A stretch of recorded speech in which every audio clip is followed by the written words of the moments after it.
12 দিনের যুদ্ধের অবসান, ভয়ঙ্কর রাতের পর নাটকীয়ভাবে ইরান ইসরায়েল যুদ্ধবিরতি কার্যকর। যুদ্ধবিরতির শর্ত লঙ্ঘনের পাল্টাপাল্টি অভিযোগ, ইরানে আর হামলা নয়, ইসরায়েলকে ট্রাম্পের কড়া বার্তা। ঢাকা থেকে মধ্যপ্রাচ্যের 4 দেশে ফ্লাইট চালু, রিশিডিউলে যাত্রীদের চরম ভোগান্তি।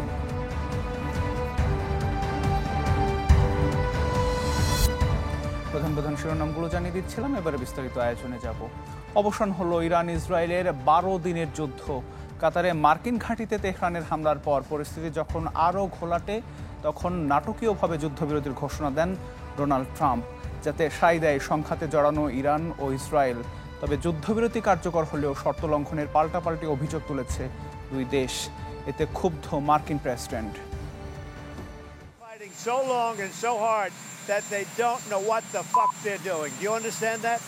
যুক্তরাষ্ট্রের মধ্যস্থতায় যুদ্ধবিরতি কার্যকরের পরও যখন হামলা থামায়নি ইরান ইসরায়েল, তখন এভাবেই নিজের ক্ষোভ ঝাড়েন ডোনাল্ড ট্রাম্প। ইরান ইসরায়েল দুদেশের প্রতি অসন্তুষ্ট তিনি। মধ্যরাতে কাতারে মার্কিন ঘাঁটিতে ইরানের হামলা, তার ঠিক কিছুক্ষণ বাদেই যুক্তরাষ্ট্রের মধ্যস্থতায় নাটকীয়ভাবে আসে যুদ্ধবিরতির ঘোষণা। কয়েক ঘন্টার ব্যবধানে ইরানের বিরুদ্ধে যুদ্ধবিরতি লঙ্ঘনের অভিযোগ আনে ইসরায়েল। দাবি করা হয় তেহরান থেকে ছোড়া ক্ষেপণাস্ত্র ধ্বংস করে দিয়েছে বেশ কয়েকটি স্থাপনা, যদিও অভিযোগ অস্বীকার করে কোনো ক্ষেপণাস্ত্র ছোড়া হয়নি বলে জানায় তেহরান। যুদ্ধবিরতি কার্যকরের আগে ইরানে বেশ কয়েকটি ক্ষেপণাস্ত্র ছোড়ে তেল আবিব। এতে এক পরমাণু বিজ্ঞানী সহ বেশ কয়েকজন নিহত হয় বলে দাবি তেহরানের। ইরানে যুক্তরাষ্ট্র ও ইসরায়েলের হামলার নিন্দা জানিয়ে নিজেদের অবস্থান আরও একবার স্পষ্ট করেছে রাশিয়া। তেহরানকে সমর্থন জানিয়ে সম্পর্ক সম্প্রসারণের কথা জানিয়েছে মস্কো। কাতারের আমির Sheikh Tamim bin Hamad Al থানির সাথে টেলিফোনে কথা বলেছেন ইরানের প্রেসিডেন্ট মাসুদ পেজেশকিয়ান, যেখানে ইসরায়েলের দায়িত্বজ্ঞানহীন কার্যকলাপের সমালোচনা করেন তিনি। তেহরানের পরমাণু প্রকল্প নিয়ে বৈঠকে বসার কথা জানিয়েছে জাতিসংঘের পরমাণু প্রকল্প পর্যবেক্ষণ বিষয়ক সংস্থা। এ বিষয়ে ইরানের পররাষ্ট্রমন্ত্রী আব্বাস আরাকচির কাছে একটি চিঠিও দিয়েছে IAEA এর মহাপরিচালক Rafael Grossi. Waliullah Faruk, channel 24। Iran Israel যুদ্ধে কেন জড়ালো মার্কিন যুক্তরাষ্ট্র? কেনই বা হামলা চালালো ইরানের পারমাণবিক স্থাপনায়? মার্কিন ভাইস প্রেসিডেন্ট জেডি ভ্যান্স অকপটে স্বীকার করলেন, তেহরানের পারমাণবিক বোমার অগ্রগতি ভেস্তে দিতেই হামলা চালানো হয়েছে। শান্তির বার্তা দিয়ে ক্ষমতায় আসা ট্রাম্প ইরান ইসরায়েল সংঘাতে জড়িয়ে পড়ায় বিশ্ব রাজনীতিতে ঘুরপাক খাচ্ছিল একটাই প্রশ্ন, কেন ভোল পাল্টিয়ে এই সংঘাতে জড়ালো যুক্তরাষ্ট্র?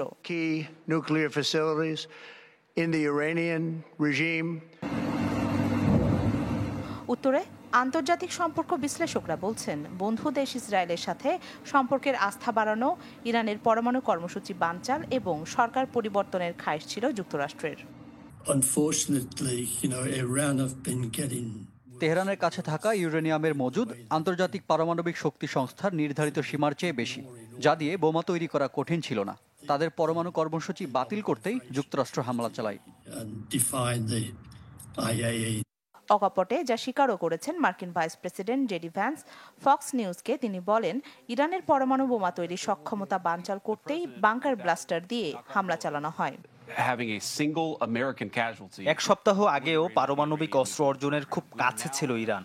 তবে আমাদের হামলার পর ইরানের কাছে যে সরঞ্জাম আছে তা দিয়ে তারা পারমাণবিক অস্ত্র তৈরি করতে অক্ষম। ভবিষ্যতেও ইরান পারমাণবিক বোমা তৈরির চেষ্টা করলে তা শক্ত হাতে দমন করা হবে।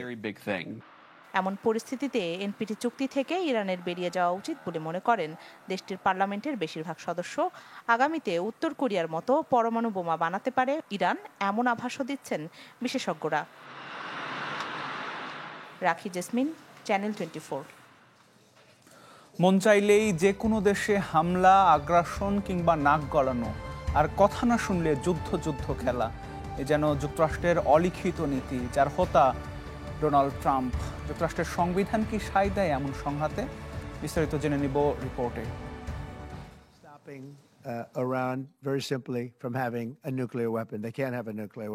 কখনো যুদ্ধ, কখনো যুদ্ধবিরতি। দ্বিতীয়বার মসনদে বসে যেন আগ্রাসন ও সন্ধির দোলাচলে মার্কিন প্রেসিডেন্ট ডোনাল্ড ট্রাম্প। কখনো ইউক্রেন ইস্যুতে ইউটার্ন, কখনো মধ্যপ্রাচ্যে উড়ে গিয়ে জুড়ে বসা হামলা। অন্যদিকে যুদ্ধের শঙ্কায় যখন প্রায় প্রস্তুত বিশ্ব, তখনই ঘোষণা যুদ্ধবিরতির। তাই প্রশ্ন উঠেছে, চাইলেই কি কোনো দেশের সাথে যুদ্ধ শুরু করতে পারেন মার্কিন প্রেসিডেন্ট?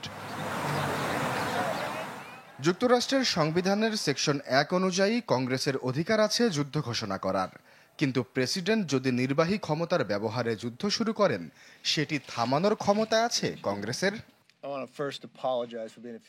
জবাব মেলে সংবিধানের 2 নম্বর অনুচ্ছেদে, যেখানে বলা আছে দেশটির প্রেসিডেন্ট সেনাবাহিনীর সর্বাধিনায়ক হিসেবে মনোনীত। তিনি যে কোনো আক্রমণে সেনাবাহিনীকে নির্দেশ দিতে পারেন, তবে তা কংগ্রেসের অনুমোদন ছাড়া দীর্ঘমেয়াদী যুদ্ধে রূপ নেবে না। 1973 সালে কম্বোডিয়ায় গোপনে বোমা হামলার নির্দেশ দেন তৎকালীন প্রেসিডেন্ট রিচার্ড নিক্সন।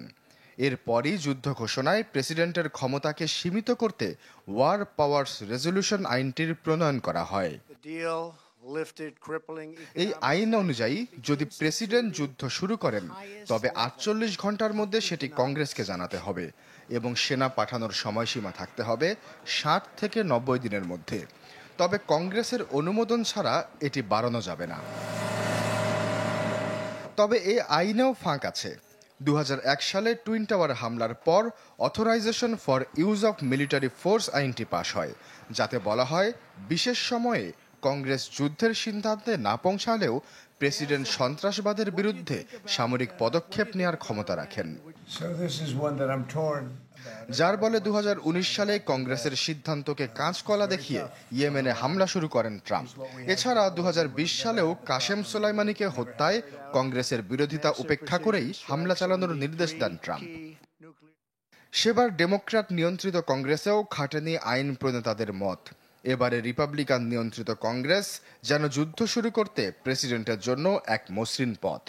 তবে শুধু ডেমোক্র্যাট নয়, বর্তমানে যুদ্ধের বিরুদ্ধে অবস্থান নিয়েছেন বেশ কিছু রিপাবলিকান আইন প্রণেতা, যাদের মধ্যে জর্জিয়ার রিপাবলিকান প্রতিনিধি মার্জারি টেলর গ্রিন, কেন্টাকির থমাস মেসি অন্যতম। যুদ্ধ ঘোষণা করার একমাত্র অধিকার কংগ্রেসের হাতে ফিরিয়ে আনার আহ্বান জানান তারা। একই আহ্বান যুদ্ধবিরোধী নানা সংগঠনের। সংঘাতের পক্ষ নয় দেশটির সাধারণ মানুষও। রয়টার্সের জরিপ বলছে, যুদ্ধের বিরুদ্ধে দেশটির অন্তত 45% মানুষ। আশ্বাস চৌধুরী, চ্যানেল 24। কাতার, সংযুক্ত আরব আমিরাত, কুয়েত ও বাহরাইনের আকাশসীমা খুলে দেওয়া হয়েছে। স্বাভাবিক হয়েছে বিমান চলাচল।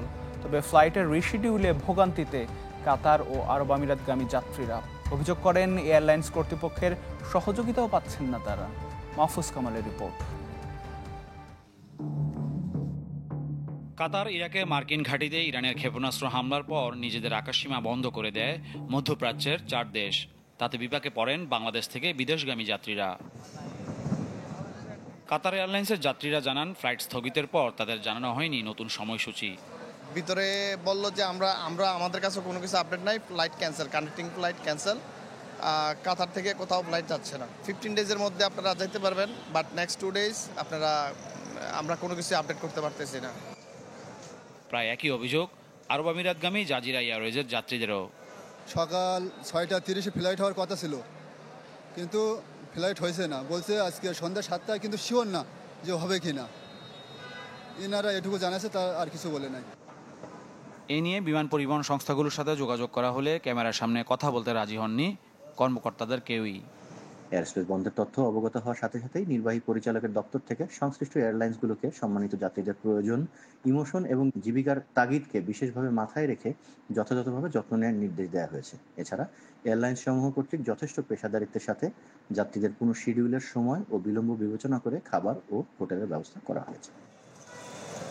কাতার, কুয়েত, বাহরাইন ও আরব আমিরাতের আকাশসীমা খুলে দেওয়ার পর আবারও স্বাভাবিক হয়েছে বিমান চলাচল। ফ্লাইট হালনাগাদে যাত্রীদের এয়ারলাইন্সের অফিস ও ট্রাভেল এজেন্টদের সাথে যোগাযোগের পরামর্শ দিয়েছে বিমানবন্দর কর্তৃপক্ষ।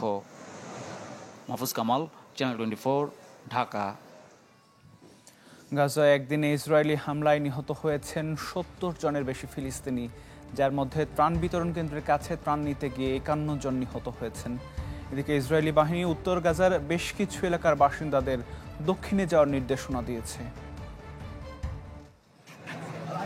বিশ্বজুড়ে সবার মনোযোগ যখন ইরান ইসরায়েল সংঘাতে, তখন গাজায় নির্মম হত্যাযজ্ঞে মেতেছে জায়নবাদীরা। খাবার ও পানির অভাবে প্রতিদিনই যাচ্ছে ফিলিস্তিনিদের প্রাণ। ত্রাণ নিতে আসা ফিলিস্তিনিদের ওপর আবারও গুলি ছুড়েছে জায়নবাদীরা। এতে প্রাণ গেছে অর্ধশতাধিক বাসিন্দার। আহত কয়েকজনকে গুরুতর অবস্থায় নেওয়া হয় গাজা শহরের আল শিফা মেডিকেল কমপ্লেক্সে। বেশ কিছুদিন ধরেই ত্রাণ নিতে আসা মানুষের উপর চলছে এমন নির্মম হামলা। আমি আমার পরিবারের জন্য খাবার আনতে যাচ্ছিলাম, তখনই আমাদের উপর হামলা চালানো হয়। হঠাৎ দেখি চারপাশে আগুন, অনেকেই আহত হয়ে পড়ে আছেন, নিহত হয়েছেন অনেকে। যারা হামলায় মারা যাননি তারা ক্ষুধায় মারা যাচ্ছে। তারা যেভাবে পারছে আমাদের মারছে। অনেক যুবকের মতো আমার ছেলেও শহীদ হয়েছে। ওরা সবাই আমাদের সন্তান। তারপরও বলবো সকল প্রশংসা আল্লাহর। অকার্যকর গাজার হাসপাতালগুলো, চিকিৎসার অভাবে প্রাণ যাচ্ছে অনেকের। হাসপাতালের মেঝেতে আশেপাশে সড়কে পড়ে আছে ফিলিস্তিনিদের মরদেহ, যার বেশিরভাগই শনাক্ত করা সম্ভব হচ্ছে না। এদিকে উত্তর গাজার বেশ কয়েকটি স্থানে হামলা চালিয়েছে আইডিএফ। লিফলেট বিলি করে অঞ্চলটির বাসিন্দাদের সরে যাওয়ার নির্দেশ দিচ্ছে জায়নবাদীরা। আমাদের কোথায় যাওয়া উচিত? কোথায়? আমরা ভীষণ ভীত এবং আতঙ্কিত। এমন কোন এলাকা আছে কি যেখানে আমরা যেতে পারি? মার্চ মাসে যুদ্ধবিরতি চুক্তি ভেঙে হত্যাযজ্ঞ শুরু করে ইসরায়েল। এতে এখন পর্যন্ত প্রাণ গেছে প্রায় ৬,০০০ ফিলিস্তিনির। ইফশিতা জামান, চ্যানেল 24। ভারতের সাথে ইউরোপের বাণিজ্য সম্প্রসারণে মধ্যপ্রাচ্যের 4 দেশের উপর দিয়ে যাবে নতুন পথ। India middle east Europe economic corridor IMEC। চীনের বেল্ট অ্যান্ড রোড ইনিশিয়েটিভের বিপরীতে এই পথ দিয়ে বাণিজ্যের সম্প্রসারণ চায় দেশগুলো, যাতে পণ্য পরিবহনে খরচ কমবে 30%। কিন্তু মধ্যপ্রাচ্যের সংঘাতে অনিশ্চয়তায় এই করিডোর। চীনের বেল্ট অ্যান্ড রোড ইনিশিয়েটিভের বিপরীতে ভারত থেকে মধ্যপ্রাচ্য হয়ে ইউরোপ পর্যন্ত নতুন বাণিজ্য পথ IMEC। মধ্যপ্রাচ্যের চলমান সংঘাতে জানিয়ে তৈরি হয়েছে শঙ্কা। 2023 সালের সেপ্টেম্বরে যুক্তরাষ্ট্রের সহায়তায় G20 শীর্ষ সম্মেলনে সামনে আসে এই করিডোর, যা সংযুক্ত আরব আমিরাত, সৌদি আরব, জর্ডান ও ইসরায়েলের মধ্য দিয়ে ভারতকে ইউরোপের সাথে সংযুক্ত করবে। নতুন এই প্রকল্পের প্রতিটি মূল রুটে সম্ভাব্য খরচ $3 থেকে $8 বিলিয়ন। সব মিলিয়ে প্রাথমিকভাবে খরচের $20 বিলিয়ন দেওয়ার প্রতিশ্রুতি দিয়েছে সৌদি আরব। প্রস্তাবিত পথে পরিবহন খরচ কমবে 30%। কিন্তু ভূরাজনৈতিক উত্তেজনায় হুমকির মুখে নতুন এই প্রকল্প। মধ্যপ্রাচ্যের সাম্প্রতিক সংঘাতে অনিশ্চয়তায় এই করিডোর। পিছু হটতে পারে সংযুক্ত আরব আমিরাত ও সৌদি আরব। দ্বিপাক্ষিক সংঘাতে রিয়াদের জড়িয়ে পড়ার আগ্রহ নেই, ফলে দুর্বল হয়ে পড়েছে প্রকল্পের অগ্রগতি। IMEC করিডোরে ইসরায়েলের অন্তর্ভুক্তির পেছনে উদ্দেশ্য ছিল ইউরোপীয় বন্দরগুলির সাথে সংযোগ স্থাপন, যার মাধ্যমে সহজ হবে রেল যোগাযোগ ও হাইফা বন্দরের ব্যবহার। সব মিলিয়ে প্রকল্প বাস্তবায়নে প্রয়োজন অংশগ্রহণকারী দেশগুলোর উপর পূর্ণ মার্কিন সমর্থন, বর্তমান প্রেক্ষাপটে যা অনিশ্চিত। নাদিয়া ইসলাম তুলি, চ্যানেল 24। দর্শক, এই ছিল ইসলামী ব্যাংক পিএলসি ওয়ার্ল্ড নিউজ টুডের আয়োজন। সপ্তাহে প্রতিদিন বিশ্বের গুরুত্বপূর্ণ সব সংবাদ ও বিশ্লেষণ জানতে একই সময় চোখ রাখুন চ্যানেল 24-এর পর্দায়। এছাড়াও দেখতে পারেন আমাদের ফেসবুক পেজ এবং ইউটিউব চ্যানেলে। ধন্যবাদ সবাইকে।